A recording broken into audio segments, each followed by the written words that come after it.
Good afternoon students. Adjective के chapter में comparative degree चल रहा है और कंपैरेटिव डिग्री में रूल 9 हो चुके हैं, आज रूल 10। ठीक, देखिए पहले से मैटर मैंने लिख कर तैयार किया है टाइम बचाने के लिए, ठीक ना। Rules of comparative degree, rule 10, use of एम्फैटिक comparative.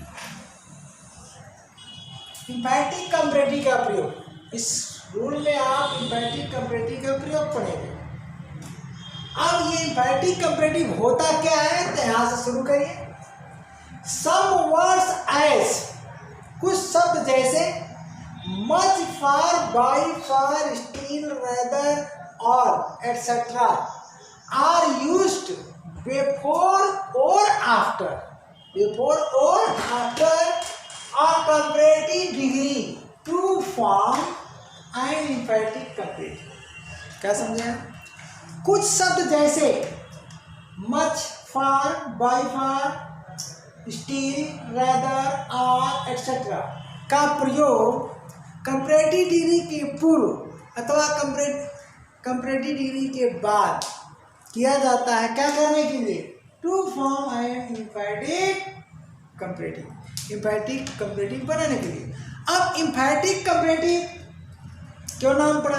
क्योंकि ये शब्द क्या करते हैं, कंपैरेटिव डिग्री पर स्ट्रेस पैदा करते हैं, यानी कंपैरेटिव डिग्री को इम्फेसाइज करते हैं। इम्फेसाइज, टू इम्फेसाइज का मतलब क्या होता है? जोर डालना। टू इम्फेसाइज का मतलब होता है जोर डालना। क्या होता है? जोर डालना। जोर डालना का मतलब होता है बल प्रदान करना। तो इसी शब्द से एम्फैटिक शब्द का निर्माण हुआ है, ठीक ना। अरे एम्फैटिक कंपैरेटिव डिग्री क्या होता है? जोर डालता है। तो इसका निर्माण हम कैसे करते हैं? कंपैरेटिव, किसी भी कंपैरेटिव डिग्री के का बिफोर और आफ्टर, इन शब्दों का प्रयोग किया जाता है, ठीक ना। इनका प्रयोग करके एम्फैटिक कंपैरेटिव बना लिया जाता है, जिसके द्वारा सेंटेंस में क्या है, बल प्रदान किया जाता है, यानी जोर डालने का काम ये करता है। अब यहाँ पर लिस्ट ये हम ला दिए हैं, देखिए। मच मीन्स बहुत, फार मीन्स बढ़कर या कहीं अधिक, बाय फार मीन्स अत्यधिक, स्टिल मीन्स अब भी, और रादर मीन्स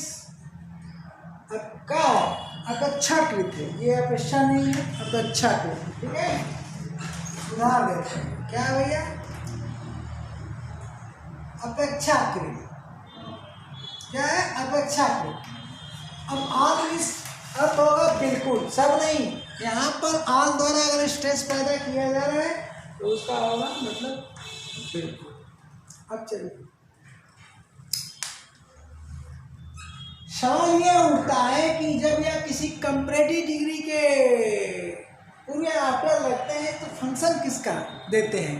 तभी हम एग्जाम्पल के जरिए बताएंगे। क्या हुआ? देखिए यहाँ एक सेंटेंस है, this is larger than that. तो लार्जर आपका क्या है? कंपैरेटिव डिग्री ऑफ एडजेक्टिव है। क्या भैया? बोलिए। कंपैरेटिव डिग्री ऑफ एडजेक्टिव है। अब इस सेंटेंस का जो है मीनिंग क्या निकल रही है? एक ऑर्डिनरी कंपैरेटिव डिग्री का प्रयोग हुआ है, यानी सामान्य कंपैरेटिव डिग्री का। तो इसका अर्थ निकल रहा है कि यह उससे बड़ा है, यह उससे बड़ा है। कभी भी आप कंपैरेटिव डिग्री में अधिक शब्द जोड़कर मत लिखना, यह उससे अधिक बड़ा है, नहीं। कंपैरेटिव डिग्री का मतलब होता है कि अपेक्षाकृत पहले से बड़ा। कंपैरेटिव लार्ज का मतलब बड़ा होता है, लार्जर का मतलब एक की तुलना में दूसरा बड़ा, एक की तुलना में दूसरा बड़ा।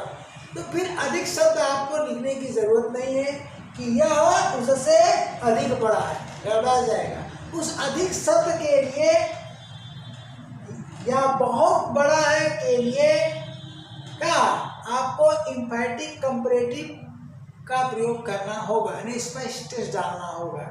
तो यहाँ पर यह उससे बड़ा है, यही सही है। अब हम कहना चाहते हैं कि बहुत बड़ा है, क्या कहना है, बहुत बड़ा है, बड़ा ही नहीं बल्कि बहुत बड़ा है। यानी भाई बड़ा है, कंपैरेटिव डिग्री का प्रयोग हमने बताया था कि 18 और 20 में किया जाता है, 19-20 में क्या होता है, पॉजिटिव डिग्री का प्रयोग किया जाता है। तो 18 और 20 का अंतर है, ठीक है ना। अब यहाँ पर क्या है, 15 और 20 का अंतर हो जाएगा, 16 और 20 का अंतर हो जाएगा। देखिए, this is much larger than that. अब सवाल ये उठता है कि यहाँ पर ये क्या है, एडजेक्टिव है, तो मच क्या हो सकता है भाई, मच इस एडजेक्टिव का क्या हो जाएगा, मॉडिफायर हो जाएगा। अर्थात यहाँ पर मच क्या हो जाएगा, एडवर्ब का फंक्शन देने लगे। किसका जी, एडवर्ब का, क्योंकि बड़ा तो है ही, बड़ा तो है ही, इसलिए मच ने क्या किया, उस पर स्ट्रेस पैदा किया और बड़ा कर दिया, तो यह उससे बहुत बड़ा है। अब चलिए हम यहाँ आते हैं, this is better than that. तो गुड बेटर क्या है, गुड बेटर बेस्ट होता है। तो कंपैरेटिव डिग्री का प्रयोग हम एक बार ऑलरेडी करके आपको सेंटेंस दिखा रहे हैं, लिखे हुए हैं ऑलरेडी, ठीक ना। अब यहाँ उस क्या लिखेंगे, यह उससे अच्छा है, बेटर का मतलब अपेक्षाकृत अच्छा। तो अब बताइए, इसमें हमने फार शब्द का प्रयोग कर दिया। फार की मीनिंग हमने क्या लिखा है, बढ़कर या कहीं अधिक।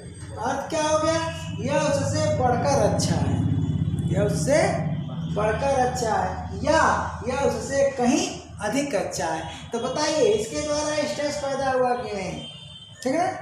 तो कुल मिलाकर के ये भी किसकी भूमिका में है, अब ये एडजेक्टिव है, बोलिए, ठीक ना। तो ये किसकी भूमिका में आ रहा है, इस पर स्ट्रेस पैदा कर रहा है, मॉडिफाई कर रहा है। तो ये फार एडवर्ब की भूमिका में आ जाएगा। किसकी भूमिका में, एडवर्ब का फंक्शन देने लगेगा। यहाँ मच किसका दी, ये भी जो है एडवर्ब का फंक्शन देने लगेगा, क्योंकि ये क्या है, आपका एडजेक्टिव है, इसका भी ध्यान देना है। अब चलिए यहाँ पर आगे है ये मोर इम्पॉर्टेंट, ठीक ना।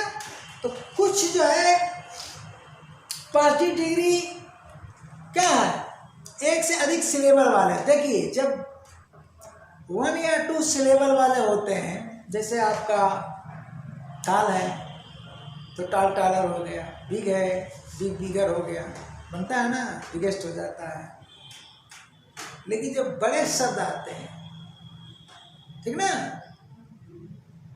3 सिलेबल, सिलेबल का मतलब जानते हैं, शब्दखंड, 3-4 शब्दखंड वाले, जैसे इम्पोर्टेंट, इम्पोर्टेंट। तो अब इसमें इम्पोर्टेंट, इम्पोर्टेंट 3 सिलेबल है। तो अब ऐसे शब्दों का, जैसे ब्यूटीफुल हुआ, इम्पोर्टेंट हुआ, और क्या हुआ, लर्न हुआ, ठीक ना, स्प्लेंडिड हुआ, तमाम शब्द मिलेंगे आपको, ठीक ना। तो ऐसे शब्दों के कुल हम डिग्री बनाने का अभी आगे पढ़ाएंगे, आपको बताएंगे, आएगा। उसके पूर्व मोर लगा कर के कंपैरेटिव बनाया जाता है, और मोस्ट लगाकर सुपरलेटिव बनाया जाता है। तो अब यहाँ मोर इम्पॉर्टेंट तक, मोर से लेकर इम्पॉर्टेंट तक, इसको मत आप स्ट्रेस पैदा करने वाला समझ लीजिए, क्योंकि तो लिस्ट में है ही नहीं। तो ये हुआ हमारा कंपैरेटिव डिग्री। अब इसका अर्थ क्या हुआ, देखिए 2 जगह हमने दिया है। इसका अर्थ क्या हो रहा है, यह उससे, अरे यह उससे महत्वपूर्ण है, ठीक है ना। अधिक महत्वपूर्ण नहीं लिखेंगे, इस मोर को देख करके अधिक मत लिख देना, क्योंकि मोर इम्पॉर्टेंट दोनों मिल करके कंपैरेटिव डिग्री बना रहा है। तो यह उससे महत्वपूर्ण है। अब बाई फार लग गया, तो जब बाई फार लग गया, अब क्या हो जाएगा, इम्फैटिक। देखिए अब सवाल है कि इम्फैटिक कंपैरेटिव कहोगे किसको, इम्फैटिक कंपैरेटिव कहोगे किसको, ये पूरे को कहा जाएगा, ये कंपैरेटिव है ना। अब ये इसके साथ कंपैरेटिव, लेकिन नाम नहीं दिया गया है यहाँ पर, ध्यान देना। टर्म में आपको ना एडजेक्टिव जोड़ा गया है ना एडवर्ब जोड़ा गया। कारण कोई कह रहा है कि emphatic imperative comparative degree of adjective? No, कोई राइटर्स नहीं कहेगा। क्योंकि अभी मैंने बताया ये है एडजेक्टिव, तो फार किसकी भूमिका में आएगा? एडवर्ब की। यहाँ पर क्या है? लार्जर एडजेक्टिव स्टेंस पैदा किया और मॉडिफाई किया, तो मच किसकी भूमिका में आएगा? एडवर्ब की। तो अब यहाँ पर एडजेक्टिव कहना गलत हो जाएगा, इसीलिए शुरू से ही क्या चल रहा है, क्या लिखा गया है? देखिए, some words as are used before और कंपैरेटिव डिग्री लिखा गया है, ना कि कंपैरेटिव एडजेक्टिव, ठीक ना? क्योंकि यहाँ पर एडजेक्टिव के पूर्व हो रहे हैं, अब ये पूरा का पूरा इम्पेरेटिव कहलाएगा, यानी यहाँ से यहाँ तक इम्पेरेटिव कंपैरेटिव कहा जाएगा। क्या कहा जाएगा? फार बेटर इम्पेरेटिव कंपैरेटिव होगा। यहाँ पर मच लार्जर कंपैरेटिव क्या होगा? इम्पेरेटिव कंपैरेटिव होगा। केवल इस शब्द को आप नहीं कहेंगे, ठीक है ना? यानी जुड़ने के बाद जो नया कंपैरेटिव डिग्री पैदा हो रहा है वो इम्पेरेटिव कंपैरेटिव कहा जाएगा। अब यहाँ पर मोर इम्पोर्टेंट तो ऑलरेडी कंपैरेटिव है, इसमें बाई फार हमने लगा दिया, तो बाई फार मोर तो अर्थ क्या होगा? यह उससे अत्यधिक महत्वपूर्ण है। इसका अर्थ हमने दिया था, कहाँ दिया है? ये देखिए, अत्यधिक, सबकी मीनिंग हमने निकाल दिया है, ठीक ना भैया? एप्लीकेशन के आधार पर बहुत ये जान लीजिए कि डिक्शनरी में आप खोजोगे तो उल्टा पुल्टा मीनिंग मिलेगी, बहुत सी मीनिंग मिलेगी, जैसे आर की बहुत सी मीनिंग होती है, आप समझ नहीं पाओगे कि यहाँ कौन सी मीनिंग फिट होगी, ठीक ना? तो इस पर हमने काम किया, रिसर्च किया, हाँ, सेंटेंस के अकॉर्डिंग क्या मीनिंग होता है, हाँ, रिसर्च करने के बाद हमने क्या फाइनल डिसीजन लिया कि ये मीनिंग होती है, और पूरा आपको इसीलिए मैं इसको चार्ट बना के पढ़ा रहा हूँ ताकि बढ़िया से समझा सकूँ आपको, हाँ।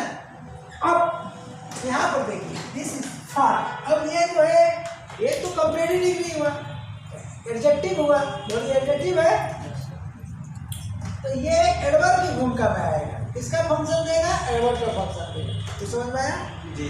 अब चलिए एक चीज और, मैं इसके पहले भी चर्चा कर चुका हूँ, जैसे ये दिस इज बेटर दैन, यहाँ दैन का उपयोग आप कर रहे हो, तो दोनों चीजें सामने हैं, अब दो चीज है, ठीक है ना? तो पहली के लिए आप दिस लगा रहे हो और दूसरी के लिए दैट लगा रहे हो, और ये दोनों क्या है? ये डिमॉन्स्ट्रेटिव प्रोनाउन है, ये भी क्या है? Demonstrative pronoun. तो पहले के लिए तुम इंडिकेट कर रहे हो और दूसरे के लिए, जब दोनों के लिए क्या इंडिकेट कर रहे हो, दोनों के लिए डिमॉन्स्ट्रेटिव प्रोनाउन का प्रयोग कर रहे हो, तो दैट लगाना वाजिब है। लेकिन कभी कभी ऐसा होता है कि आप कपड़े की दुकान पर गए हो, खड़े हो, और तो दो तरीका है, कर सकते हो कि this is better than that, या एक को देख लिया, एक को देखने के बाद फिर दूसरे को देखा, तो तुम क्या कहते हो? देन दैट नहीं लगाते हो, सीधे बोलते हो क्या जी? This is better. तो दिस इज बेटर का मतलब हो गया कि जो मैं पहले देखा हूँ अभी अभी, उससे ये बात बेहतर है, यानी यही भाव देगा, यही वाला, ठीक? तो ऐसे सेंटेंस में ये दैट जो है जरूरी नहीं लिखना, देन दैट, तो यहाँ नहीं लिखा गया। अब इसका अर्थ क्या होगा भैया? यह अच्छा है, यानी यह अच्छा का मतलब यह पहले वाले से अच्छा है, यही सेंस है, यानी देन दैट से। तो देन दैट लुप्त भी होता है। तो ऐसी दशा में अब देखिए, यहाँ पर आप यह फार का प्रयोग किए हो, अब यहाँ पर किसका प्रयोग कर रहे हो? बाई फार का, बाई फार का प्रयोग कर रहे हैं, यही अंतर है, यहाँ फार का प्रयोग किया है, यहाँ बाई फार का प्रयोग। अब वो भी बाद में करो, अभी तो क्या हो गया? यह अच्छा है, और ये क्या होगा कि यह अत्यधिक अच्छा है, यह अत्यधिक अच्छा है। अब चलिए, दिस हॉल इज बेटर, उसी पैटर्न पर दिस हॉल इज करी बेटर, तो हम बेटर लिख सकते हैं, लार्जर भी लिख सकते हैं, कुछ भी, यह हॉल अच्छा है, यही पैटर्न। अब यहाँ पर तुलना करिए, यहाँ कैसी इंस्टेंस कैसा दे रहा है? अत्यधिक अच्छा है, यानी उससे अच्छा, और यहाँ रेदर लग रहा है, यानी अपेक्षाकृत लिखा गया, तो क्या हो जाएगा? यह हाल अपेक्षाकृत, क्या है?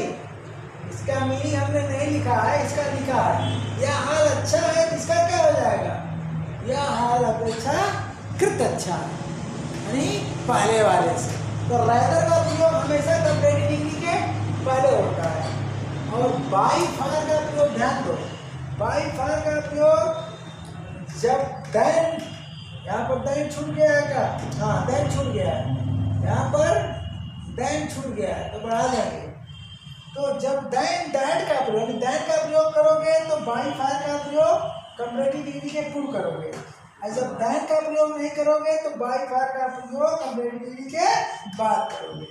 पूरे एग्जाम्पल ये जितने में एग्जाम्पल दिया हो उतने रूल्स हैं, समझ लीजिए क्या जी।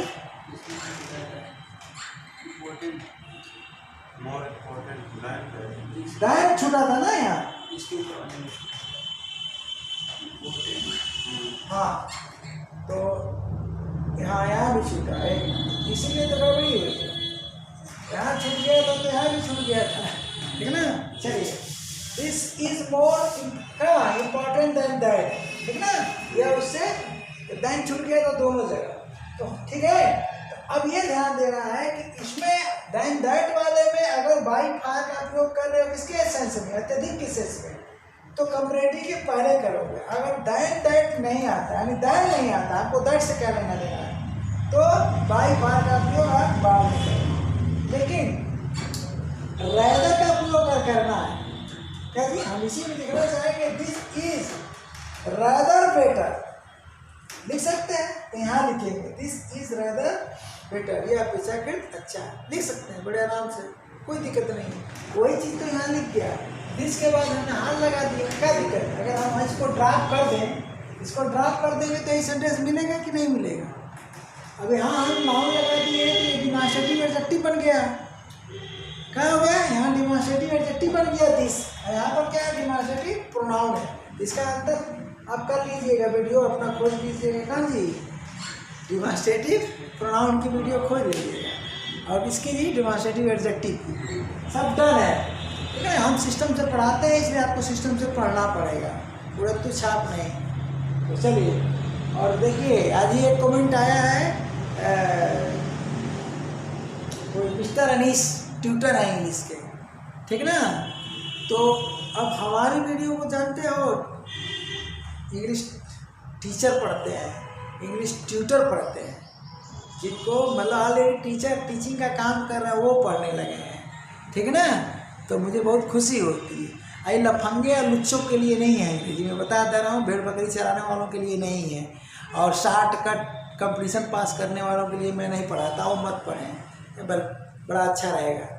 तो जिसको अच्छा नॉलेज लेना हो, डीप नॉलेज लेना हो और कंपटीशन निकालना हो एसएससी सीजीएल के लिए, मैं एसएससी सीजीएल का एक्सपर्ट हूँ, तो वही पढ़े मेरी वीडियो और कंप्लीट पढ़ें। मैं उनको यही सजेस्ट करूँगा कंप्लीट पढ़ें।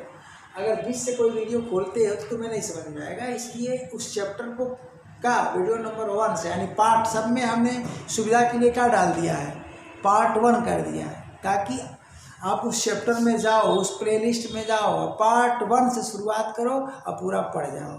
सीधा सीधा बोलता हूँ, खरी खरी बोलता हूँ, ठीक ना जी। और कहते हैं, मुझे सिखाते हैं कि सर लास्ट में बोला करिए कि सब्सक्राइब करिए, लाइक करिए, शेयर करिए, फिर मेरे बस का नहीं है, समझे भैया, मेरे बस का नहीं है। तुम्हें समझ में आता है कि नहीं कर देना चाहिए सब्सक्राइब तो कर दो, और नहीं मत करो।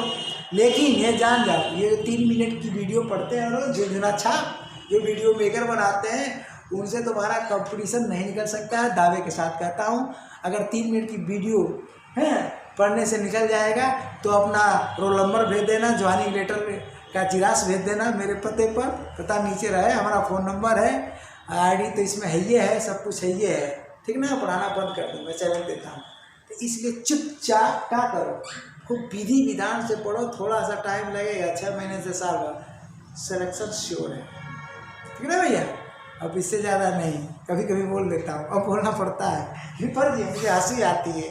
3 मिनट में मॉडल ख़त्म, 3 मिनट में नाउन ख़त्म, अरे यार क्या मजाक कर दिए हो, हाँ एकदम हद कर दिए हो, ये सब से काम नहीं चलने वाला।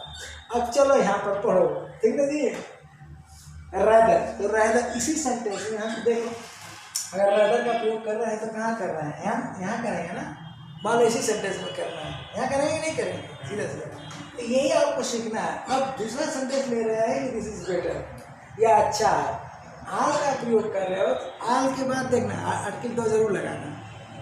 क्या करना है, ये ध्यान देना है कि आल का जब भी प्रयोग करोगे तो ये कंपैरेटिव डिग्री के पूर्व होगा और आर्थिक दल लेगा और अर्थ क्या होगा, बिल्कुल होगा। इसका ध्यान देना।